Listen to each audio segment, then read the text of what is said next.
सुप्रभात। आज हम लोग शहर स्वीकारा है का अंतिम अंश पढ़ेंगे। तीसरा पद्यांश है, इसलिए कि तुमसे ही परिवेष्टित आच्छादित रहने का रमणीय यह उजेला अब सहा नहीं जाता, नहीं सहा जाता है। ममता के बादल की मंडराती कोमलता भीतर पिराती है। कमज़ोर और अक्षम जब हो गई है आत्मा, यह छटपटाती छाती को भवितव्यता डराती है। बहलाती सहलाती आत्मीयता बर्दाश्त नहीं होती। कवि ने अपने प्रणेता की ममता भरी यादों को भुला न सकने में स्वयं को असमर्थ बताता है। इसलिए कि तुमसे ही परिवेष्टित आच्छादित रहने का रमणीय यह उजेला अब। कवि कहते हैं कि मेरे मन में तुम्हारी यादों का सुंदर उजाला है, अर्थात तुम्हारी मनमोहक यादें मेरे मन को ढके हुए हैं। तुम्हारी ममता भरी यादों को भुलाया नहीं जा सकता, उन्हें भुलाने का दर्द सहा नहीं जा सकता है। ममता के बादल की मंडराती कोमलता भीतर पिराती है, यानी कि तुम्हारी ममता की कोमलता भरे एहसास मेरे हृदय को हमेशा उद्वेलित करते हैं। कमज़ोर और अक्षम अब हो गई है आत्मा यह, और मेरी आत्मा तुम्हें भुला देने में अत्यंत कमज़ोर और असमर्थ हो गई है।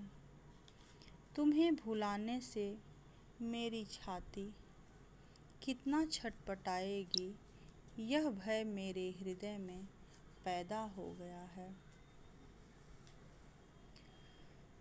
कमज़ोर और अक्षम अब हो गई है आत्मा यह छटपटाती छाती को भवितव्यता डराती है। तुम्हारी यादें मुझे बहलाती हैं और प्रेम से सहलाती हैं। तुम्हारा अपनापन मैं सदैव महसूस करता हूँ। तुम्हारा अपनापन मैं सदैव महसूस करता हूँ। यह यादें मुझे सहन नहीं होती हैं।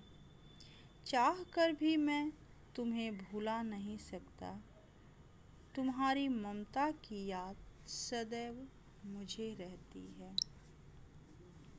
सचमुच मुझे दंड दो कि हो जाऊं पाताली अंधेरे की गुहाओं में, विवरों में, धुएं के बादलों में बिल्कुल मैं लापता, धुएं के बादलों में बिल्कुल मैं लापता कि वहाँ भी तो तुम्हारा ही सहारा है। इसलिए जो कुछ भी मेरा है या मेरा जो होता सा लगता है, होता सा संभव है, सब वह तुम्हारे ही कारण के कार्यों का घेरा, कार्यों का वैभव है। अब तक तो जिंदगी में जो कुछ था, जो कुछ है, शहर स्वीकारा है।